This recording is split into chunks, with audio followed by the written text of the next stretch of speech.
Here we go. Cool beans. Oh, Sorry. ooh, I'm scared.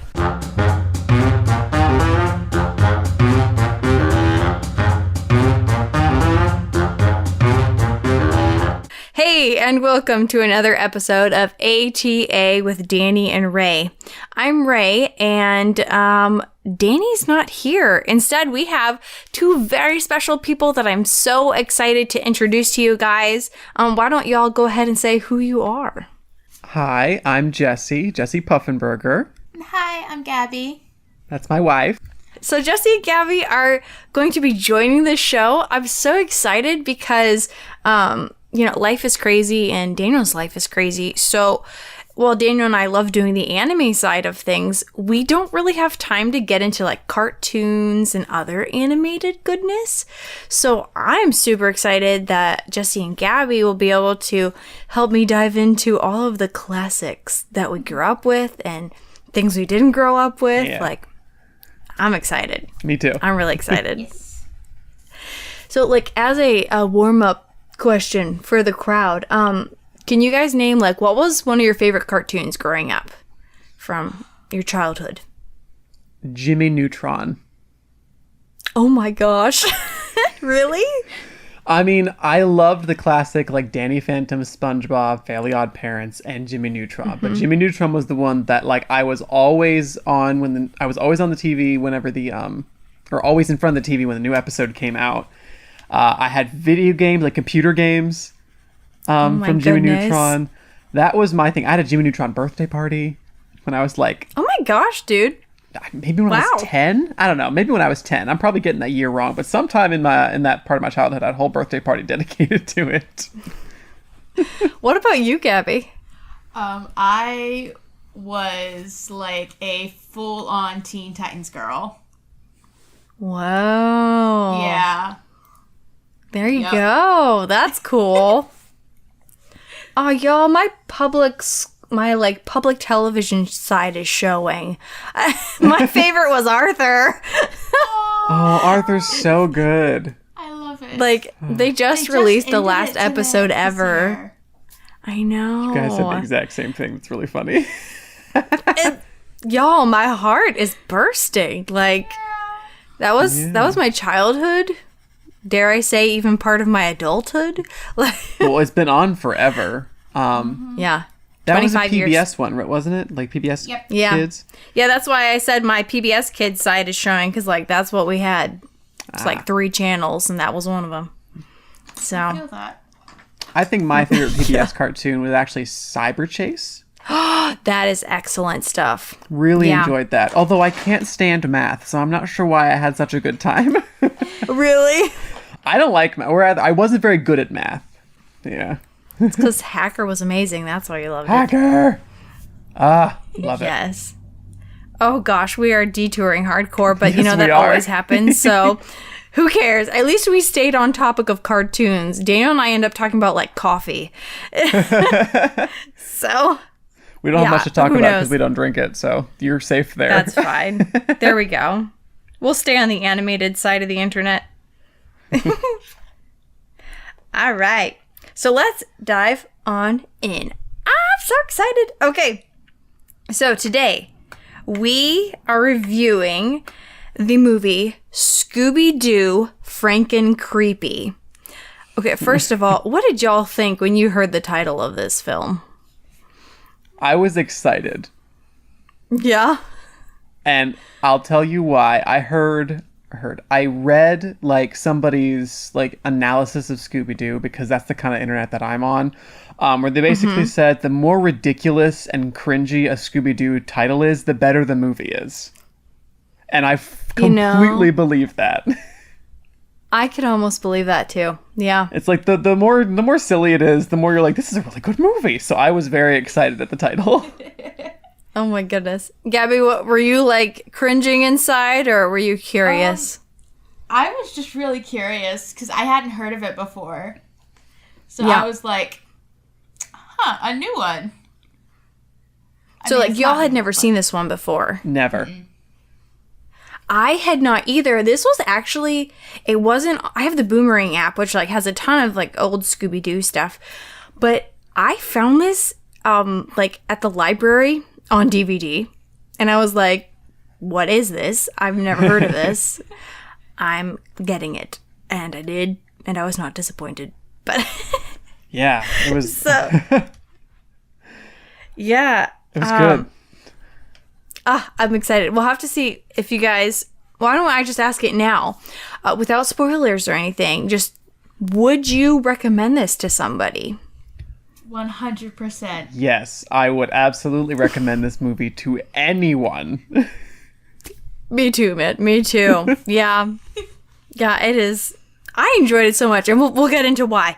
But first, before we lose people, if you haven't seen this movie yet, here is a brief spoiler-free synopsis, and then after that, it's pretty much, it's all game. Like, you've been warned. Okay. Here's the premise of the show. The premise is Velma inherits her great-great-uncle's mansion, which holds dark secrets she's tried to keep hidden for years. Going to Transylvania, Pennsylvania, Velma sets out to clear her family's name, while the gang's friendship and their biggest phobias are put to the test. So that is the basic premise of the story. Did you guys have anything you wanted to add? Any thoughts? I feel like anything I add is going to ultimately be a spoiler because so much happens in this movie. Especially within the first 10 minutes. Oh, yes. Yes. Oh, my word. Yeah.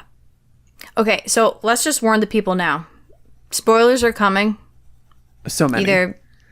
So either don't listen or be spoiled. It's up to you. I have some fast facts for you guys. All right, here we go. I'm going to run these by you, see what you think. Fast fact number 1. This was released in 2014. Fact number 2. This was an hour and 14 minutes. Fact number 3. It was a comedy horror, but I would say heavy on the comedy. It is either the 22nd or 23rd direct-to-video Scooby Doo film. Wikipedia said one thing, and then the Scooby Wiki said another, so I don't know if it's the 22nd or the 23rd. That's really funny that it's inconsistent that way. Like, what movie is almost direct-to-video that it, like, pushes it out? I know, who's doing this counting? Did someone miss a video? Did someone count something that wasn't supposed to be counted? I would almost trust regular Wikipedia before fandom Wikipedias. I don't know why. I'm just like, this is the more respectable Wikipedia. Wikipedia but the is the Scooby Doo one had more stuff. Like, yeah, I would say the Wikipedia. I would trust the fandom ones first because people that put stuff on the fandom ones are obsessed. That's fair. I guess I'm just used to trusting Wikipedia Classic for like facts and like fandom for, I don't know, useless trivia. Fiction. Fiction. It is a fandom wiki, which, can we just say, we live in a world with fandom wikis. People make these and run them and add content to them, and I would just want to know who has the time and like to find all of this stuff and then like compile it and then put it up there and like organize it online. Like, these people, where do they come from? I don't have this kind of time. I feel like these are the people that are so obsessed with like animation and cartoons and stuff that they're like, we must compile the information and for the future generations. Yeah. Oh, okay. This is a heart-wrenching fact. Although it is not listed in the film, this was in fact dedicated to Casey, is it Kasim or Kasim? Kasim. The Kasim, who passed away in 2014. Oh, yeah. Original voice of Shaggy Rogers. Yeah. Yeah, he passed away that same... I think it sounds like he passed away in this early summer, and then it released like that August or September. So, yeah, it's crazy. Casey Kasem. It's amazing that he and Frank Welker, who is the voice of Fred Jones, I don't know how much Casey Kasem did, but I do know that like Frank Welker has been doing cartoons, especially Fred, for a really, really long time. This man has been Fred since Fred was first put on television.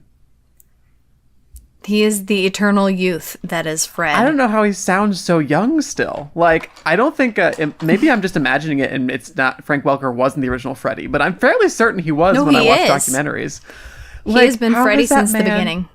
How old was he in the beginning? That's like... How old is he now?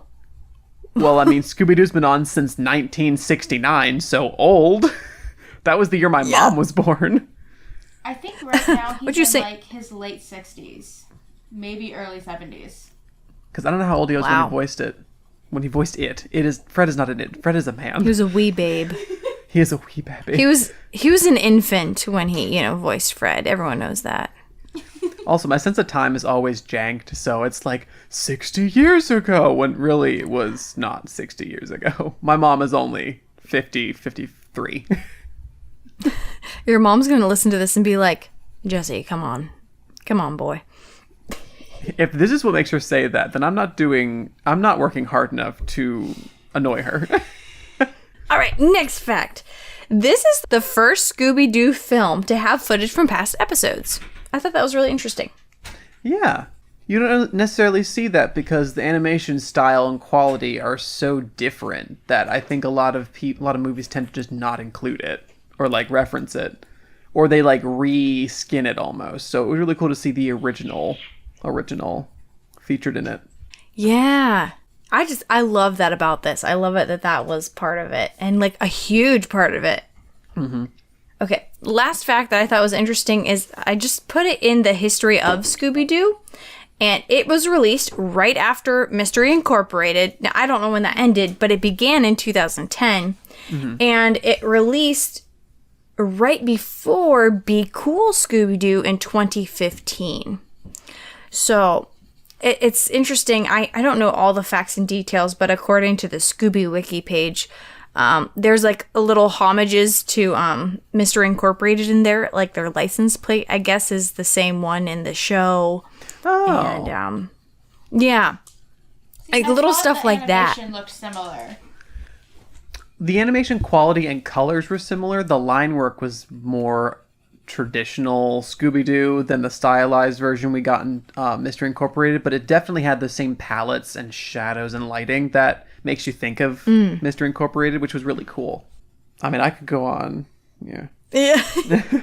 Well, I know that we're going to get like sunk deep down in this thing, so we better dive on in. Should we give the crowd a detailed plot of what actually happens in this thing? Yeah, and if you want, I can do that. Yeah, go for it. I'll do the Jesse I've been talking version. a lot. What's the Jesse summary? The summary. The summary of Scooby-Doo Frankencreepy. Just piggybacking off what Rachel said before, Velma inherits a castle in Transylvania, Pennsylvania from her great-great-uncle, Baron von Dinkenstein. She's not really interested in this or really happy about it because she's got this big family secret that her relatives were obsessed with proving the supernatural was real by like building this creepy monster and bringing it to life. And that's the reason she has dedicated her whole life to like solving mysteries and proving that it's always a man behind the mask. So they go to Transylvania, and part of the curse of the von Dinkenstein is that everything you love will be taken away from you and you'll be utterly destroyed. So each of the individual members of the gang have parts of their identities taken away from them. I don't know. I feel like I don't want to this doesn't sound like a summary. It was more so like a play-by-play. And they have to solve the mystery of why Velma goes crazy, because she does go crazy. And if the monster that she brings to life is actually a monster or not, and what the heck is happening to everybody, because it feels like a true haunting, because all this terrible stuff is happening. Like, a lot of stuff happens. Yeah, it does. This movie is chock full of so much stuff. It's chaotic.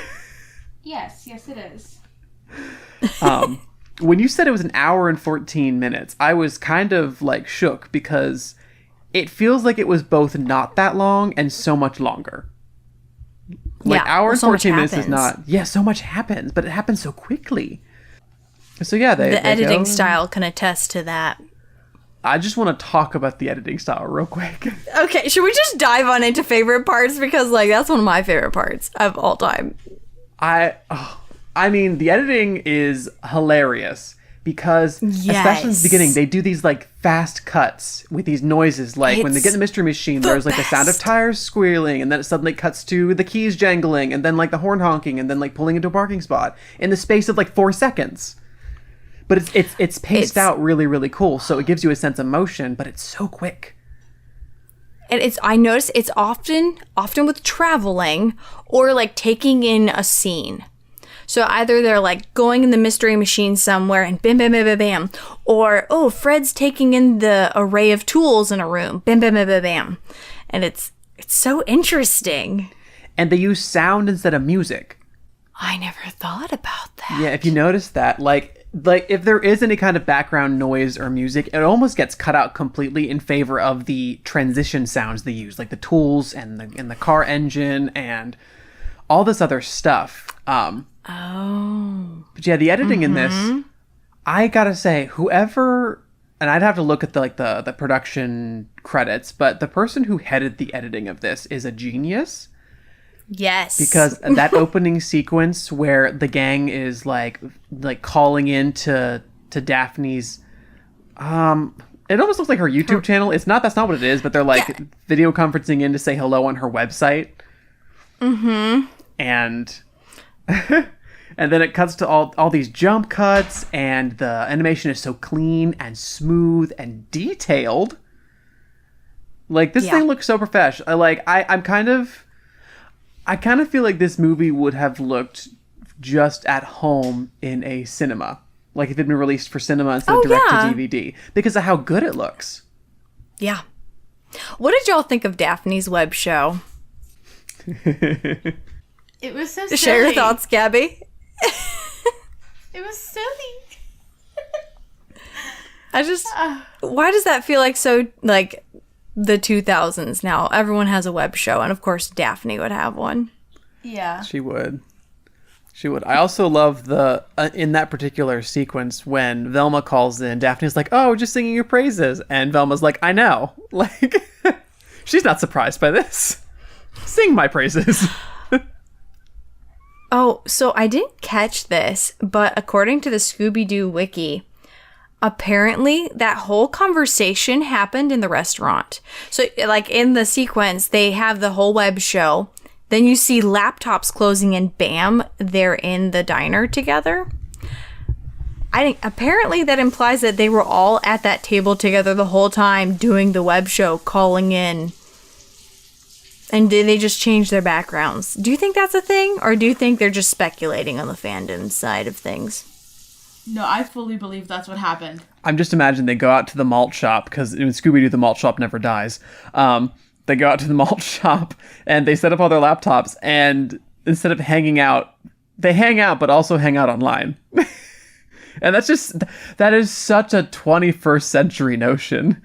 Yep. Also, props to them for predicting Zoom backgrounds, if that's really how it worked. Because because Fred's background was not the diner, but it could have just been like how on Zoom you can set your background to something. But this is in 2014.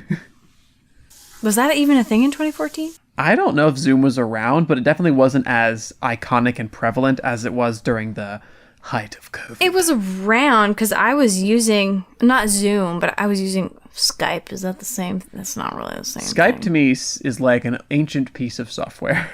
I do not use Skype. I used to, but not anymore. Yeah, same. Well, I was just going to ask Gabby, like, what her thoughts were of the beginning of the film and the editing and stuff. Oh, I yes, talked a whole please, bunch. Gabby. I don't really have any opinions on the editing.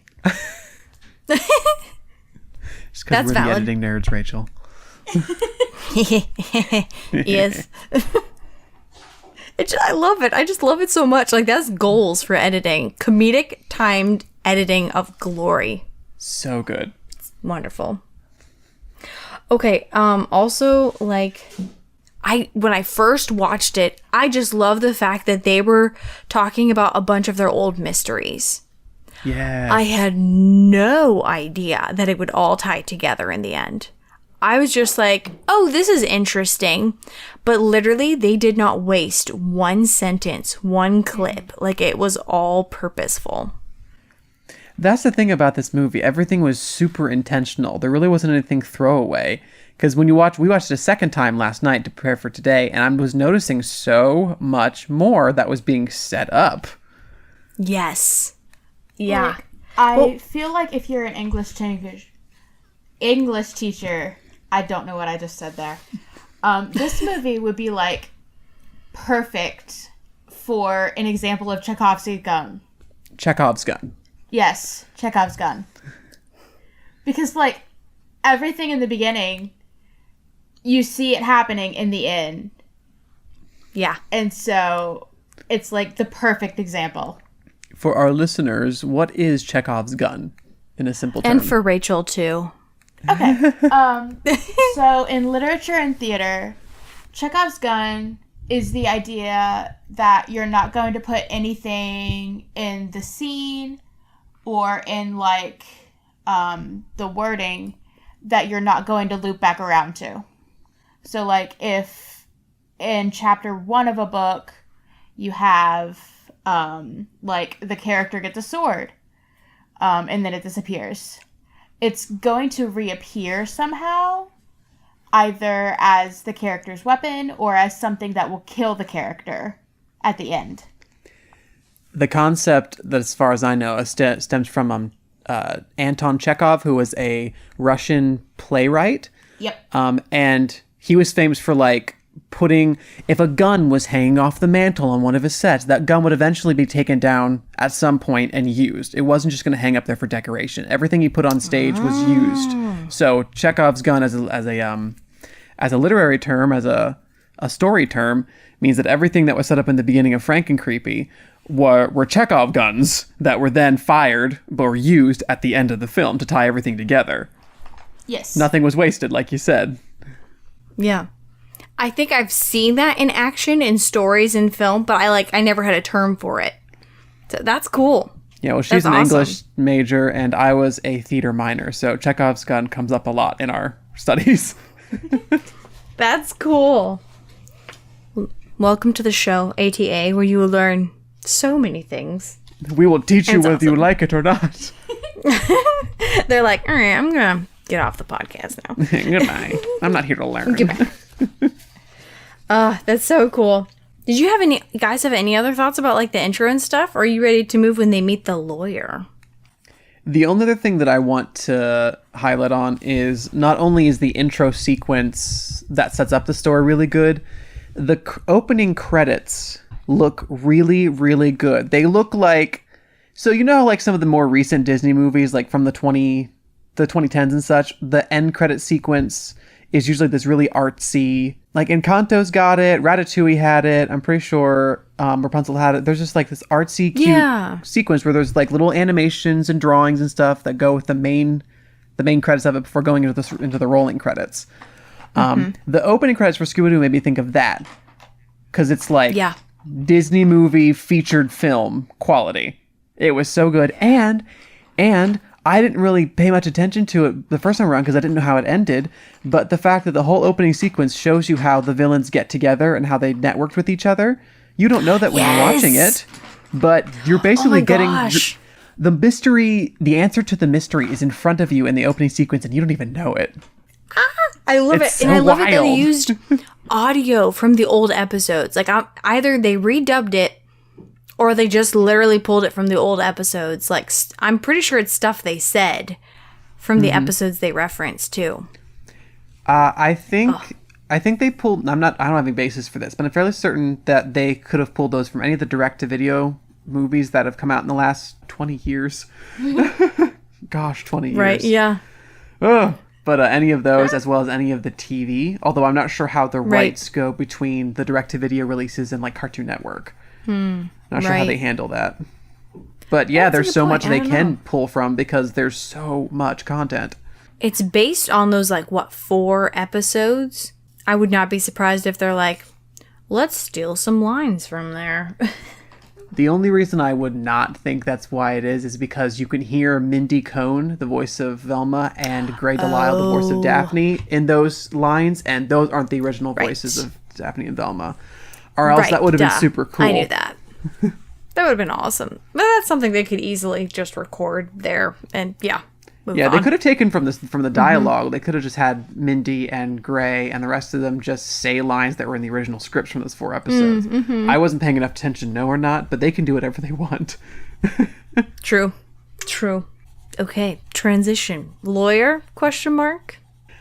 I love the lawyer sequence. What about it?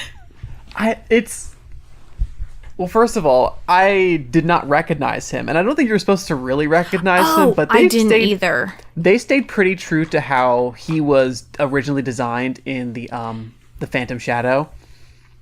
So, to remind the audience again, we think he's just Velma's family lawyer when they go to meet with him.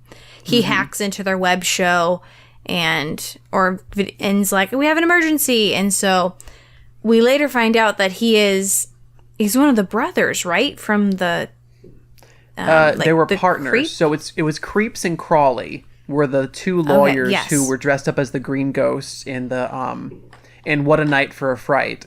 Mm-hmm. One of the episodes is mentioned. Creeps isn't there, but Crawley is. And if you go back to, they show it to you actually at the end. They show you a clip of them like being hung up and waiting for the police to come arrest them. Right. They stuck really true to Crawley's original design, but it goes over your head because you haven't seen him in 50 plus years. Yeah. No, I like the guy who voices him, and I think the whole sequence is funny just because before you realize he's a villain, he's just this really deadpan funny lawyer who's not trying to be funny. He's like, oh yeah, there's a whole curse, but there's nothing to worry about. But he's super serious about it. And we know why, because he ends up being one of the villains. But when you don't know that, you're like, man, this guy is he's a little extra. He's a little extra. Like, dude, what are you doing? I didn't have any notes. I didn't have any actual notes in the lawyer. I just noticed that when the Von Dinkenstein's ghost actually showed up, I literally wrote down, oh, that ghost reminds me of Iron Face. I wonder why. I had even seen it before, and I was just like, oh, that's interesting. See, that's one choice I was like, because they show you a clip of Iron Face right before we see Iron Face's mask, but you're supposed to not connect the two. Like, I feel like they were setting it up like you weren't supposed to make the connection till later when Daphne's like, oh, I should have recognized that mask. Meanwhile, in the beginning, I'm like, yeah, we all recognize the mask, right? Hello? Yeah. Just me? It was just you, because I did not recognize it the first time. Okay, I'm just really hyper fixated on the mask then. Maybe it's just because Yeah, what are your thoughts, Gabby? I thought it was funny. Like... the part that stuck out to me the most was the part whenever Shaggy and Scooby are freaking out about the legacy. And they're like, his legacy and his armacy and his footacy. It killed me. Oh, the jokes are so good. Since, I know you said you didn't really have any notes more about the lawyer, but like kind of directly following that part of the movie, when we get to the train ride, which is just a trip in itself. Oh, yes. Love the train ride. But especially, this movie is really good at playing things in threes, which is the rule of comedy. It has to come in threes. And what I mean by that is when Shaggy goes up to the front of the train where the curse man ghost thing is, the ghost of Baron von Dingenstein is, and the ghost is like, ha ha ha ha. And Shaggy goes, ha, ha, ha, like he's scared, but it gets repeated, like goes, ha ha ha ha ha ha ha ha. And it's just, the way it flips back and forth, it goes 3 times, and it makes me giggle. That's a really, really rough description of it, but it's so good. The comedy was just on point. it was so random, but because it was random like all the time, it wasn't random. Like the movie had a theme and it stuck to it as far as the comedy goes. Okay, random cut. My favorite random cut from the whole thing was something. What were they even talking about? They were talking about on the train about being thrown into like the abyss or something. And then Shaggy made a comment about being thrown into a vat of pudding and how they'd be okay with that. And literally they show Scooby and Shaggy being thrown into a vat of pudding. Like, it is the shortest shot. But, like, animators were like, yeah, we have to do this, like, 1-2 second shot because Shaggy made this comment. It's so funny what the jump cuts are, like, used for. Because I feel like they just threw, like, darts at a chart of the scenes and we're like, yeah, we'll throw this here, and it fits perfectly because they know how to make it, fit it in there and make it funny. Like when Shaggy opens up the window to like throw up out the side of the train and it cuts to a drink being poured into a cup. Yes. Like it gives you the visual, but you're like, oh, okay, it's just a drink. I guess it's not that gross. Like it catches you. Yes, there was so much of that. There was so much of that. Also on that train ride, I 100% believe that the whole cheerleading formation thing, which is funny in and of itself, to save the train car from tipping over, the Scooby Gang become like a cheerleading triangle out the opposite side, or pyramid, to balance it and then get pulled back inside. And it's because Daphne is like cheering everybody on to like not be worried about dying. And when I saw it, I was like, they did that at one point because Daphne asked them to, and then Fred decided that it was going to be like part of their play-by-play plans. Like he's going to pull out like, all right, everyone, in formation, because it happened so quickly. They must have practiced it at some point. Fred is 100% the kind of person who sees you do something once and he's like, I gotta figure out how you did this, and then it's gonna be a part of a plan. So like the pyramid had to have been like plan 88 for this random situation. He's got a number for every plan. I'd believe it. No, I believe it too. Okay, speaking of the train scene, did anyone else get Anastasia vibes? I didn't get Anastasia vibes, but now that you're saying that, the train, the passenger car, oh, what is it called? The little booths they were sitting in where you sit like personally, like, yeah, it was either Anastasia, Harry Potter, or both. Yeah. Like, I was, Harry Potter. Because like, the whole dire situation, things catching on fire, them separating the cars to save themselves. I'm like, it's Anastasia, but not. I didn't see that at first. That's really cool. We were obsessed with the passengers who looked like they all belonged to the Addams family. Yes. So that's what we saw. Like, oh, why? How? Where? You know what's really interesting about the Anastasia observation, now that I'm thinking about it, is in the original movie, the Anastasia film from 97, that animation was mixed a little bit with like early 3D animation, and it looked really, really good for its time. And especially when Anastasia and Dmitri and Vladimir are all sitting in the train car, and the car itself is like a 3D backdrop, while they're like 2D animated characters. And it looks really good. I remember thinking when I watched the movie, like, oh, that looks really good. They basically do the same thing when Velma's telling her story, because it's like a semi-realized the 3D background, but then she's a 2D character. But it's not in a way that's jarring. It's in a way that looks really cool. It's melded. See, I'm telling you, it's Anastasia. Not. Yeah, now that you've said it, I can't unsee it. I'm jumping. Am I allowed to jump? Segue. Okay, we're good. Okay, great. I love this. Goes right to the next scene. So they go to Transylvania. Oh, now I have to segue to something else. Y'all, there's a whole debate on the wiki page about Velma's family. Because you know how they talk about like, oh, her family came from the old country and then came over to America and then like started Transylvania, Pennsylvania. Yeah. There's a whole debate on where they're actually from. Because some people were like, oh, Germany, or oh, Switzerland, or oh, look at the way they're dressed, or look at the way they talk, or look at the words they use.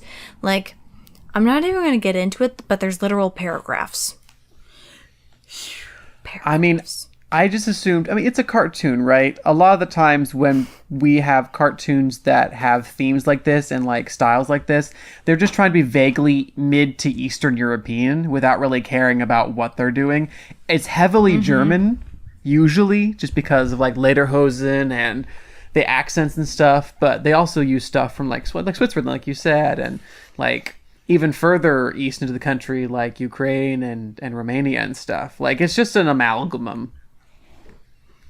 So I don't think the Scooby writers really cared exactly where it was. They just kind of slapped their hand over a couple countries in mid to Eastern Europe and said, here, generally. Well, apparently some people care, even if it's not the writers. That's how it works. People care more than the writers do. Always. Writers are just like, this will work. This is fine. I've been one of those writers, so yes. I feel that. Okay, segue. The sound effect gags. They were my favorite. Sound effect gag number 1. Mrs. Vanders going down the castle, and you literally just see a pan of the outside of the castle going down the steps. You don't actually ever see the inside of the castle. Yeah, and you just hear like step, creak, slam, step, creak, slam, like the whole way down this castle. And it's ridiculous, and I love it. What did you say her name was? Because hers was the name that I forget most. Vanders? At least. Miss Vanders. We're going to pretend that's what her name is right now. Anyway, I think Miss Vanders overall had the best sound gags. They gave all the best sound gags to her. Namely, and I'm sure this one's on your list already, but when she drops the key into the neck of her dress, and it sounds like it's going down like a wet, slimy clock tower clanging and then dropping into a puddle of water at the bottom, and it goes on for so long, and it just gets funnier the longer it goes, because she's holding still like she's making sure it gets to the bottom before she moves. And the bottom of what, you ask? We don't know. Where did it go? All right, I'm checking to make sure this is Mrs. Yes, Mrs. Vanders is her name. That was my favorite gag of I all don't the think sound I've gags. ever seen something like that funny as far as a sound gag in like any other Scooby Doo medium. Like, that is the funniest gag joke I think they've made in all the content I've watched. There might be something that's more funny in like Be Cool Scooby Doo, but as far as the movies go, that's the funniest gag I've ever seen. Oh yeah. I also got Anastasia vibes because of Rasputin and how, like, his head sinks down into his body and his head lands in a puddle in his ribcage. I was like, is that what Mrs. Vander's inside looks like? I gotta tell you, as much as I love the Anastasia film, and we went and saw Anastasia on Broadway, which was magical, I never liked Rasputin. He creeped me out way too much. I liked everything about Anastasia except for the Rasputin parts. I mean, I loved him, but that's because I think I just liked villains. Okay, so you guys like the villains. I didn't. You too? Thanks, Gabby. I'm a fan of Gleb forever, but he's from the Broadway show. He is a non-canon character. He is in the Anastasia Broadway musical. Listen. Welcome to ATA, where we discuss what happens whenever you have fan fiction writers who don't like the villain. Welcome to ATA, all things Anastasia. Oh my gosh, we just changed podcasts now. Just like segue. We're in a new podcast now. Welcome, guys. Here we are with our hosts. Anyway, sound gags. I love them. So good. Anastasia. I love it. Did y'all notice the eyeballs moving in the painting? Yes. Oh. No. What a throwback. At what point? I think I just missed it. Mrs. Vanders is like walking them down the hall. A couple of the paintings, the eyes are just following them. Do they draw attention to it, or is it something that you kind of have to notice in the background? Because I didn't notice it. They drew attention to it. Okay, then I'm just blind. Yeah. I just loved it because it felt like such an old Scooby Doo thing to do. It's funny because I feel like anytime you watch a movie or a cartoon and the eyes move in a painting, it's like this is an homage to Scooby Doo. Not saying they originated it, but I feel like they did it long enough ago that it might be the original visual gag or visual thing. To add to my point here, after we watched Frankencreepy last night, we watched Legend of the Phantasaur. The Scooby Doo one? Yes. And at the very beginning of that, there's a painting whose eyes move. Mm-hmm. It's a very Scooby Doo thing to do. Mm-hmm. What else stuck out to you guys? The clock tower. The one that fell? Yep. Because it falls and then it's there again. Oh, yeah! And all I can think about is that clip at the end with the dude that is, like, definitely making a mockery of incels. Because he's, like, pulling up the clips and stuff. And he's like, this isn't accurate. Oh, the one who was like, I thought we were going to look at Daphne's modeling pictures. Yeah, that guy dude. from the credits. Oh, okay. I loved the credits for that very reason. Oh, man. No, but you're right. When the train initially crashes into I thought it was a church at first because the spire that fell kind of looked like a steeple. And I was like, so I said, oh no, the church. And then I saw the clock. I said, oh no, the clock. Clock church. New religion. Clock church. What the heck? We worship time. We worship time. It's Mrs. Vander's church. She worships time because she's made a clockwork. Because she's like, yeah. I have the only key, and no one's ever going to get back from her at this point. What did you do on ATA tonight? Oh, we started a new cult with Mrs. Vander's. It's fine. She's the prophet. Saint Vanders. No. It's the last person you want as your saint. Listen. I know this, but it's just too funny. Did anyone else think that it was the same voice actor as Edna Mode from The Incredibles? I didn't, but I can hear it now. See where it's coming from. It's not, but I totally thought it was for a second. Because Edna is played by Brad Bird, and Mrs. Vanders is played by a Dietrich Bader. Always the men. Well, maybe that's what made me think of it, is because you could obviously tell it was a guy doing the voice of a woman. Yeah. And I was like, this sounds like Edna Mode. Hardcore. I'll tell you the truth. I didn't know Brad Bird did the voice of Edna Mode. I just figured Edna Mode was Edna Mode. You know what I mean? That's just somebody who talks like that and living the best life. And I want to be their friend. And Edna's out there somewhere. I love Edna is Edna if you're out there. Our queen. Love Edna. I'll tell you what though. The voice of Crawley, the lawyer. I swear I have heard it somewhere before, but I couldn't figure out who it was or like where I've heard it. Like if you told me the name of the voice actor, I probably wouldn't recognize it. But if you gave me a character that he read, maybe I would. But I couldn't figure out where I've heard it before. Internet, tell me. I can tell you that the voice of Agent Schmidlap is absolutely the voice of the narrator from Powerpuff Girls because the city of Townsville. Like, it has to be. It has to be. I don't want to look it up because I don't want to be wrong, but it's gotta be. I could hear Agent Schmidlap saying, the city of Townsville. Don't hate me, but I didn't grow up watching that. Oh, that's right. We have talked about that in conversation before. Maybe we should watch that. That would be really cool. Powerpuff Girls is hilarious. See, I didn't grow up watching Powerpuff Girls either because my mom didn't like how violent it was. Those violent girls.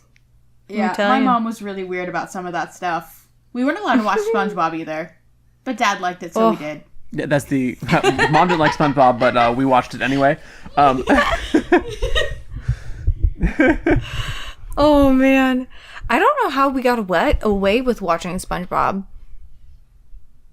And not that my parents were strict or anything, but like, you know, they wanted us to watch like SpongeBob was just weird. Yeah, it's which really I like. weird. I love it so much. I All do my too. heart. I can't find him, Jesse, but we will someday, some way, we will find out what that man has voiced. Well, anyway, I love him, whoever he is. I've decided. Oh my gosh. The depressing throwbacks to the van exploding. Every time the van, like, the explosions just got bigger every time, and I loved it. Yeah. And like, when he got, like, over his mourning and, like, used it as strength, and the earth unexploded, and so did the van in his, like, mind's eye. Hilarious. Okay, but, like, I love how the van is Fred's reason to keep going. Because, like, in that fight scene, he's ready to give up. And Daphne pulls out his keys. And she's like, don't do it for me, Fred. Do it for her. And, like, all of a sudden, he's, like, this Arthurian, like, hero with a broomstick. It's so funny, too, because where this is release-wise, like what you were saying, like, where it is in the lineup following Mystery Incorporated, where Fred was obsessed with traps. And this movie, Fred's obsessed with his van. And then when you get to Be Cool, Scooby Doo, Fred is obsessed with his van. And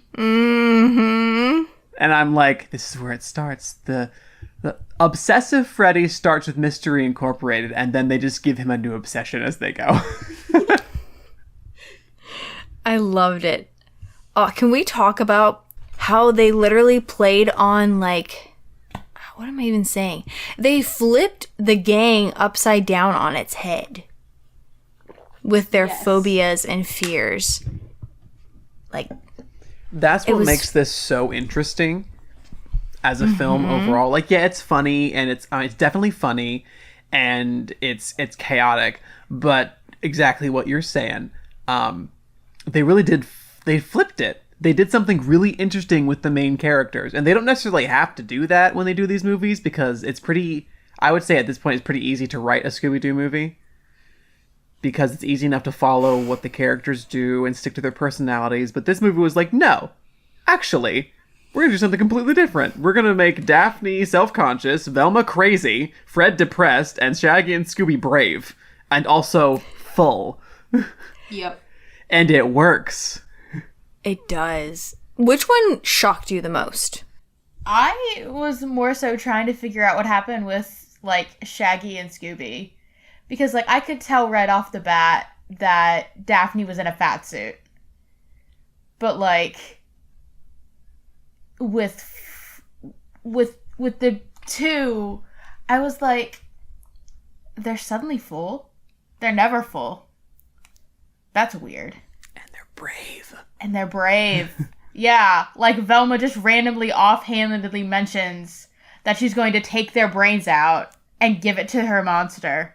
And they're like, oh, okay. I mean, we kind of need those, but okay. Whatever you need, girl. Whatever you need, queen. Yeah. So supportive. I want to segue right from that in that my most shocking one. I thought that Shaggy and Scooby were, like, was weird, but I was very interested to see where it was going. When Velma emerged in that, like, bodysuit dress with a shock of white hair longer than what she started with, and I was like, whoa, hold on a second, what is happening here? Like, I was expecting Frankenstein, but instead we got his bride. Or rather, I should say, yeah, like Frankenstein the doctor. Like, can y'all help me out here? Why are they just doing opposites? Why did they take Velma and make her, like, I don't even know, like Ursula but thin? Like Ursula but thin. I feel like it was a visual way for the writers to draw a larger contrast between Daphne and Velma, because, you know, Daphne's in an inflatable suit and then Velma's in a very, like, attractive, slim, it looks like she was sewn into that dress. And again, it's another way that just flips the script, flips the characters. You know, because Velma very easily makes Daphne feel self-conscious, because she's like, look at you, you're beautiful. Really? No. Daphne runs away crying.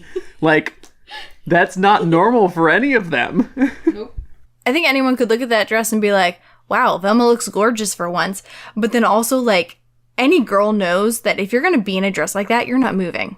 You're not At moving. all. It's not You're not going happening. to use the bathroom for at least not until you're like done with the dress.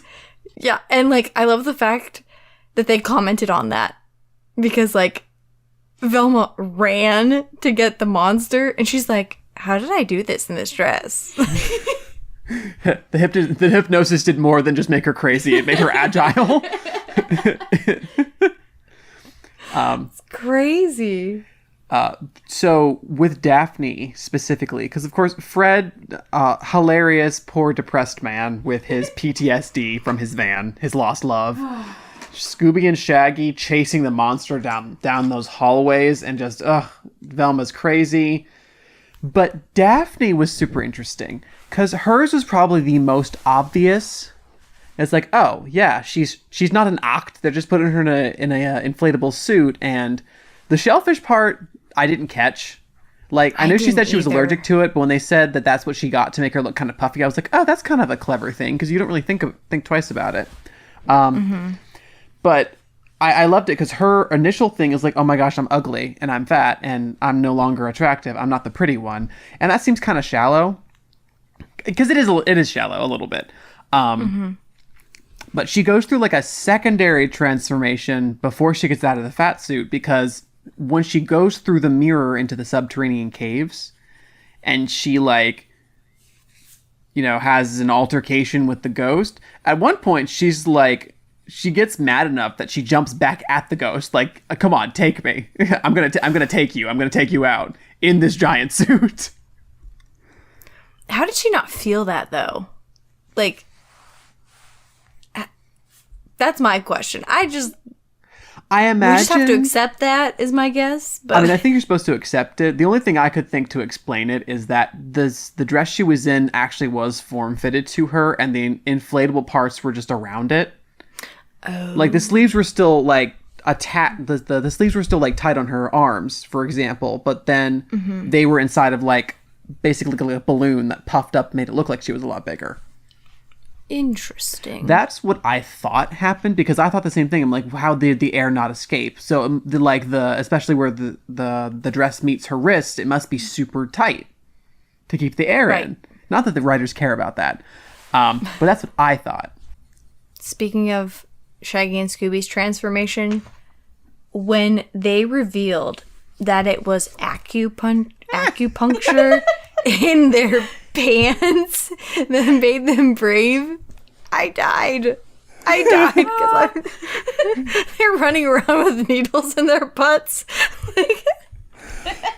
Like I'm a 5-year-old, I admit it, but it was just like, what? You gotta think of it like this too.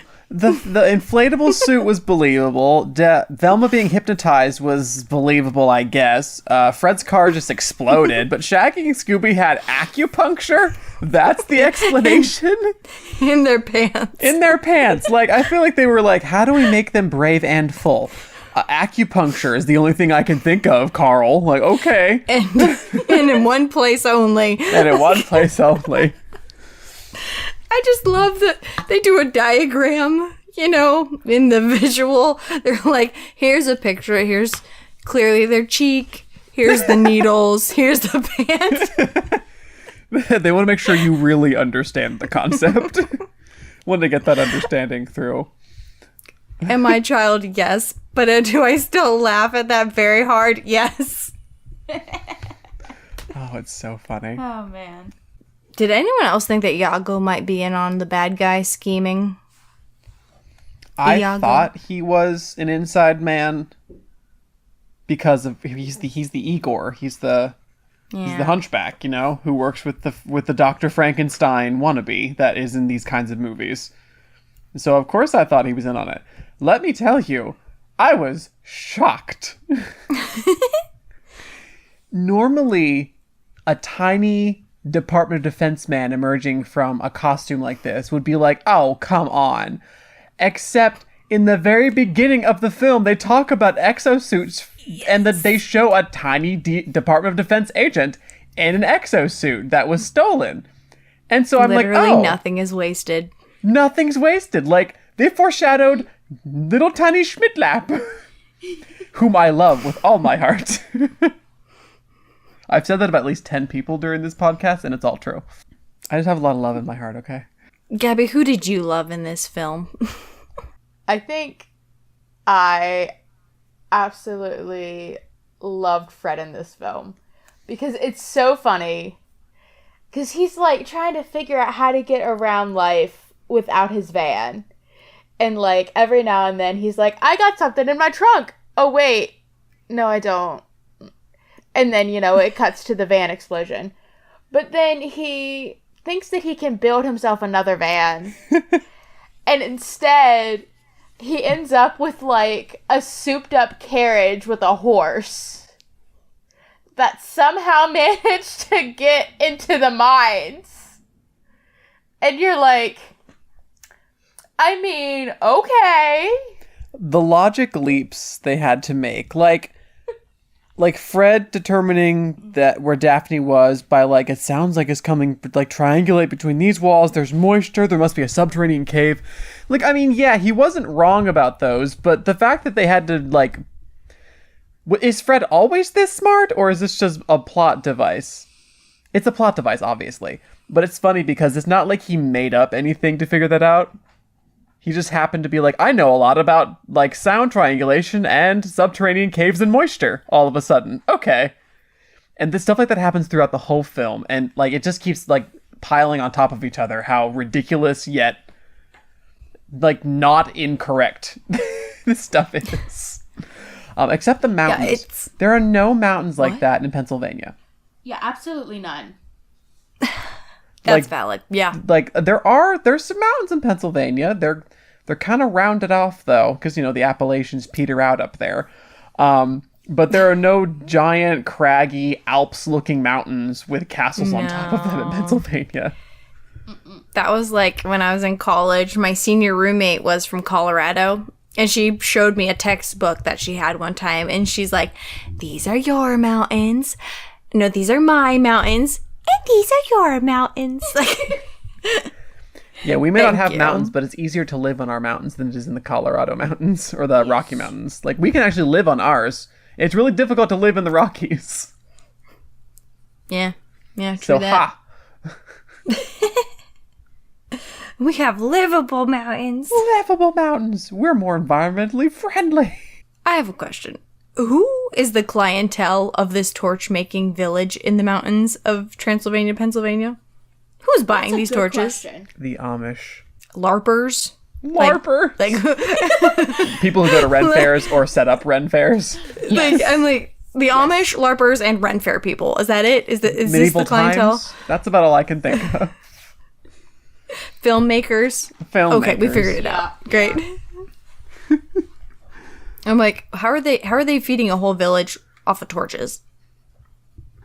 What I want to know is, as funny as Transylvania, Pennsylvania is, I feel like that was an afterthought because everything about the film is as if it's set in Eastern Europe. But at the beginning, they're like, oh, it's in Pennsylvania. As if to like, they like added that joke last minute. Do you know what I mean? Like, if they hadn't added Transylvania, Pennsylvania, the movie wouldn't have been any different. I wonder, like, do you think that's just a joke, or do you think it was a logistical thing, like, oh, we can't actually send them to Transylvania? I don't know why they would have issues logistically, because they've sent the gang to Antarctica, I'm pretty sure. So they can get around. Right. Would it be the fact that, like, they had to tie it to Velma's ancestry somehow? It's possible, but at that point, you could have still had this all come from the old country. Which it did, but right. Like come from the old country. Yeah. They could have just gone back to the old country. Yeah. I don't know. It's funny how the loops they have to get through to get people places, but in Scooby Doo, it's mostly just like your great uncle, my gosh, your great uncle died and left you a bunch of money, and also we're flying you out to their castle so that you can be there for the reading of the will and the inheritance. Like, they come up with stuff like that all the time. Mm-hmm. So I think it usually said, oh, your trip has been arranged for you and your friends. They didn't do it that way, which is fine, but I realized watching it that being in Pennsylvania doesn't really affect the movie at all. Nope. Yeah. It's just I guess it's just a word gag. I guess. Who knows? Gosh. Who knows? I I love the anti-Scooby social network. Yes. That concept. And, like, it's such a dumb concept, but, like, it works because the criminals are so dumb. And at the very end, it's like, why didn't you just, like, sell the rights to the natural gas and make so much money? And they're like, oh, we should have done that instead. Like, they bought a whole village, basically. You know, the castle and everything. Right. With all the money they'd pulled together just to get back at some teenagers that they don't like, who, you know, ended them in prison. But they could have made a ton of money off the natural gas. They knew it was there. The whole time they knew it was there. They didn't think to sell it. Right. Like, that's so dumb. It's the pinnacle of how extra Scooby Doo villains are. But, like, the fact that they knew that the gas was there and decided that it would make the perfect bomb. Like, they were like, you know what we could do with this gas? We could blow everyone up. Because that's smart and cost effective. Like, you guys were in prison, like, planning this. Why did you not think this part through a little bit longer? You had time. You gotta admit, they must have hated them a lot for them to want to send them into a death trap like that. Like, Yeah. wow. Yeah, and I wonder why the writers chose those 4 villains. Like, it's cool that they reference those 4 stories, but really, you could have picked any villain out of any Scooby-Doo story in the 60s and 70s, and I don't think it would have made much of a difference, like, to me, but I don't know why they chose C.L. Magnus and Lila and Madame Mignonne and the other one, Crawley. The fact that you can say any of them is very impressive. I'm just like, yeah, the people from the In my head, the scene where they unmasked them was playing, so I was trying to go in order, like, okay, who did they unmask first? What did they say? But yeah, like, the Iron... I can understand why they chose Mama Mignonne, because the Iron Face is old enough that you wouldn't recognize it, apparently, for you guys. But also striking enough that it's, like, not forgettable. You're like, oh, wow, that's really rad. Right. It reminded me of Iron Face, but I wasn't like, oh, it has to be Iron Face, you know? Yeah. So I just wonder why they chose the other 3 then. I just wonder in the writer's room how they determined who was going to be the returning villains that partnered up. Because they could have really done anybody. So I'd be curious to know why they chose them. Well, to me, Lila kind of makes sense. Because she was basically an actress already. In, like, the voodoo and stuff. So it makes sense that she would go on and be, like, the gypsy. Okay. Yeah, she seems petty. She seems petty. So does Mama Mignonne, but, I don't know. I think it was a little bit, not unbelievable, but I feel like Mama Mignonne being Miss Vander's, spoiler, we already said there were spoilers. I feel like her being Miss Vander's didn't make a lot of sense because Mama Mignonne is like muscle. That's true. She's a big buff lady, and she was a big buff lady whenever she was Iron Face, and they didn't play to that at all. Unless Mama Mignonne was behind Iron Face this time again, but they didn't show that at all, so I've got no idea if she was or not. But no, they put her in skinny Miss Vander's dress and said, yeah, this is fine for Mama Mignonne. It just seemed to be kind of like a waste of her original character design. I thought of a connection for Creeps and Crawley, maybe. Creeps and Crawls? Creeps and Crawls. That maybe the whole setup for them was that Scooby inherited from this Colonel Sanders, this rich gentleman, and went to a creepy house. Yeah, this rich chicken man. And it's just interesting that, lo and behold, oh, Velma, you've inherited this estate. You know, it's kind of the same setup that they had the first time. Yeah. No, that connection makes sense when you put it like that. Yeah. I mean, I don't know why they choose the same setup, but I mean, it is a connection to their story. Well, it's like the notion that criminals tend to do the same kind of crimes. Mm-hmm. Yeah. You know, thieves generally do a lot of thieving because they got good at it. And unless they've been actually reformed by the system, which the system is not really good at reforming people in the first place, but unless they got reformed, they'll probably go back to thieving because that's what they know to do. So the whole, you've got an inheritance, but I'm actually using this as a front to get what I want, is just something Crawley knows how to do, and he went right back to it. Oh, and for Mama Mion, if she was already kind of doing undercover stuff with other bad guys and had a network, of course she'd get in on the anti-Scooby network and be like, yeah, heck yeah, I'm gonna join this. Oh, for sure. Anytime that it was implied that Miss Vanders / Mama Mion was in the monster suit, I think that was more apt for Mion. I think she should have been the monster the whole time, personally, but personal opinion here. CL Magnus, the shipping magnate, which is, do we use the word magnate anymore in the modern world? That's my cure. That's my question. I don't. I don't. Do you? No. That's a no from the Gabrielle. I was ready for Gabby to be like, yes, all the time. Every other word is magnate. But I think they used his character very, very well. His disguise and his role in it, I think, made a lot of sense. As far as like what they had him do, not so much his connection to like why the writers picked him, but having him be like the mayor or whatever, the representative, and be kind of like, I think from a writing perspective, the fact that they set this in a town of people whose families emigrated from Eastern Europe, who seem to be like a culture of like, we distrust outsiders. We're generally kind of aggressive and closed off. Not that was everybody, but that's what they were kind of going for, was that kind of maybe stereotypical Eastern European village.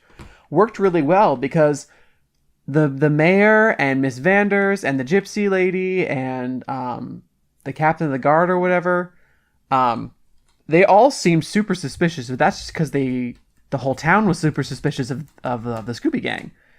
So it kind of covered that up. So anybody in that village could have been someone in disguise, and you wouldn't have really known it, because they all were very, very suspicious and very apprehensive and kind of aggressive toward the Scooby Gang. I just thought that was kind of clever, because it meant that your pool of potential suspects was larger, and especially since there were 4 culprits instead of 1, you really didn't know who was doing what. It kept you guessing pretty much the whole time. So from a writing standpoint, I thought that all those choices were very clever and very well used. I think they kind of play you throughout the movie because you think, oh, well, what if it's Mrs. Vanders? Oh, what if it's the gypsy girl? Oh, what if it's this person or that person? And lo and behold, it's 4 stinking people. Well, it makes it really like difficult to kind of suss it out, because you'll be like, oh, what if it's Miss Vanders? But then she's in the room with the monster, or like, so is the mayor or the captain of the guard or the gypsy. Like, it was easy for them to be seen in the same room as the monster, so that it, like, oh, it couldn't be them. Except it could, because they took turns. Yeah. Or even the fact that this is a little different, but I love the fact that the mystery isn't really a mystery like, hey, there's this monster attacking the town, or hey, there's this ghost. It's, hey, Velma inherited a castle from a crazy man that made monsters. Like, the mystery is what's up with Velma is the mystery, and what's up with the gang, and what's up with this curse. Yeah, because we don't see Iron Face all that much. I mean, we do, but once we get to the village, we don't see him as much, because the villain of the week is taken over by the monster. It's a very different mystery all around, which makes it appealing to me. It's very different. And the fact that, like, Fred even asked, like, what treasure were they trying to keep us from? Because that's the usual thing that they run into, is someone's trying to keep some kind of treasure of a sort away from them. And Velma's like, there was no treasure. They wanted revenge. Like, we don't get revenge plots in Scooby Doo. That's true. We Yeah. don't really get. I mean, maybe in Mystery Incorporated, there you could say there was some like revenge plot in there for some of it, but a lot of it usually links back to money, treasure, discovery, secrets, that kind of thing. And in this one, it really was just people wanting to get rid of the gang, and they had no other motive, nothing to protect, nothing to hide, they had money to gain, but they didn't know it. You'd almost, because you'd get to the end of the movie and you'd say, oh, well, they wanted to keep the natural gas rights for themselves. That's why they were trying to scare everybody away. But no, that's not even it. It undermines all of your expectations for how a Scooby movie plays out. Or I shouldn't say undermines, it subverts your expectations. That's the proper word. Subverts your expectations. Can't talk. And maybe that's why I enjoyed it so much when I found this, and why I thought it was so odd that I'd never seen it before, is because it's so unique, and it plays on all those Scooby-Doo stereotypes, and you really dig into all the characters and their weaknesses and their strengths, and it's like, this is so good. Like, why didn't I hear the praises of this film before? I think a lot of it was super unique, for sure, for a Scooby film. I love the end sequence where they round up the villains and trap them, because they have Velma's floating head, they've got the ghosts of the Lederhosen, the dress, the van. I don't know, I feel like we haven't seen something quite like that, where it's not like the villains got away with it, but no, they didn't, and we're gonna use our own spooky methods to scare them to get them where we want them. I mean, it's kind of similar to the usual plot of like, we've got a trap set for them, but the mystery is over in a sense, because the castle's been blown up and it looks like the gang was destroyed because of like Velma's flying flaming glasses. I don't know. All of it was so interesting. It was so interesting. I have said to Gabby before, I wish I could like go back in time and sit in the writer's room as they were coming up with this initially, just to see like what ideas they were throwing around and why these particular things stuck. Because that must have been a really fun time. I would imagine it must have been really fun because they were like, it's a Scooby movie, but let's do everything backward. I don't know. What do you think? I don't know. You That's said valid. so many things, and I started zoning out. What did you think about the Scooby film being kind of different? Oh, I liked it. Cool. I appreciate the succinctness. Yes. Well, that's all, folks. Did y'all have any other final thoughts or funny things you noticed? I like how Scooby-Doo tends to humanize its monsters. It doesn't have to because it's a person in a costume. But when they were like, oh, I mean, if you think he smells bad, make sure he can't look at himself in a mirror. And he does. And he seems genuinely distraught as if he actually is a monster. It's like, that's a person in a costume. But in movies like this, they tend to do that. They make the monsters as if it is a monster who is a people rather than a person who is in a costume.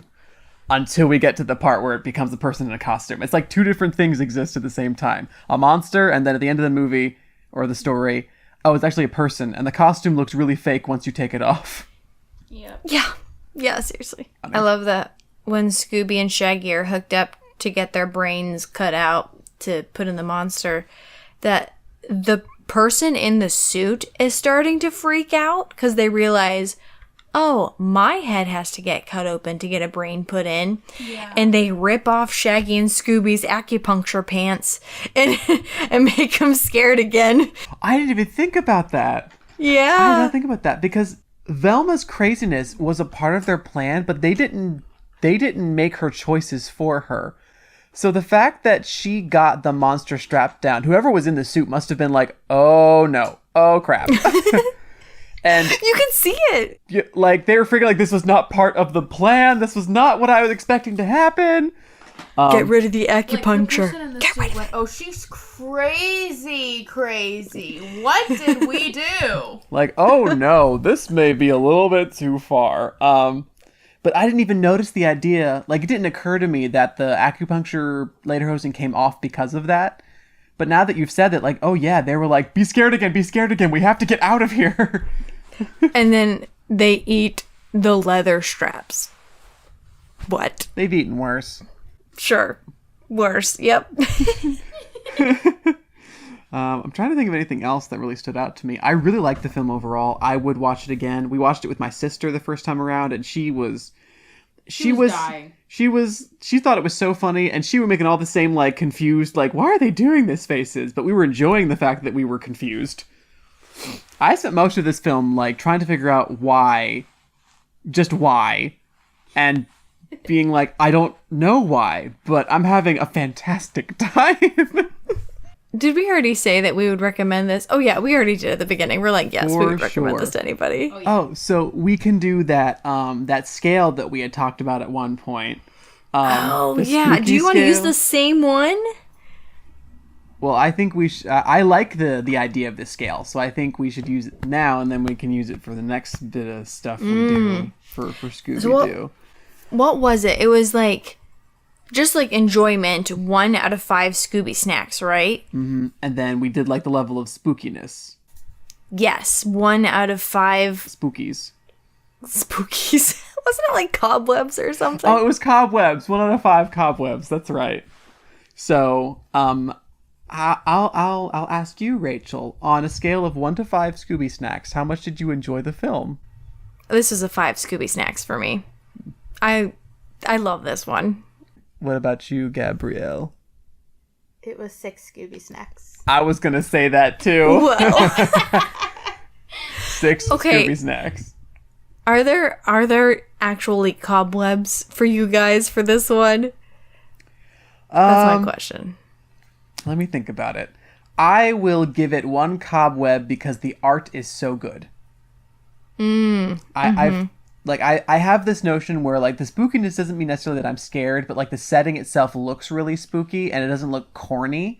Like, the castle, as corny as it is that it's sitting on top of this really tiny, tall mountain, this really skinny mountain, inside the castle itself, it's very well designed. The shadows and the lighting and the colors and stuff, like, it's a very creepy place. The laboratory is really creepy. The fridge full of animal parts. The machines, that huge glass atrium window thing above them. There's a name for it. It's like the top of that part of the house is glass paneling, and it opens up. A skylight? It's a really big skylight then. Yeah, a huge skylight. And my brain went skylight, yeah. Mm-hmm. Yeah, I just couldn't think of the word skylight. I don't know. For the setting alone, I would like to award it 1 cobweb, but that's all I'm going to give it because it's one that you're supposed to, that you laugh at for the whole time. Yeah, I wasn't spooked out by this one at all, simply because, like, the setting, the characters, everything looks spooky. Like, but, like, I wasn't spooked out because, right, like, it's so... Yeah, so I think I have to give it at least 2 cobwebs just because the look. Like, the look is so perfectly spooky, especially the village. But, like, it's not actually a spooky film at all, for sure. Because you can look at, like, the artwork and backgrounds of other Scooby Doo episodes and movies and stuff, and sometimes, like, you can definitely see, like, there's a creepiness factor and spookiness factor to the artwork that's, like, on a scale. Like, when we watched Legend of the Phantasaur, which is a really good movie. Maybe one worth talking about. We watched it, like, it mostly took place in, like, caves and in a dig, like an archaeological dig, which looked really good, but it did not have the same spookiness that the huge, like, castle did. So, like, there is a distinct difference, I think. So I think it's fair to award cobwebs just for the artwork alone. Gabby, did you have any spooky webs in your spooky scale? I give it a 2.5 cobwebs because it kind of encapsulates the idea of the sublime, like, uppercase S, which is the idea that, like, there is the potential of something to be terrifying and dangerous, but, like, the way that it is, or at the distance it is, it's not. Cool. So from far away, not creepy, up close, creepy. Did I understand you right? Yeah. Because I've never heard of that concept before. Sublime. It is specifically a romantic literary idea. So, like, Wordsworth Longfellow and, like, Lord Byron and stuff, people like that. Oh, Lord Byron is a good one to reference for something like this because, you know, Mary Shelley, Frankenstein, Yep. all that good stuff. Yeah. She's so knowledgeable, isn't she?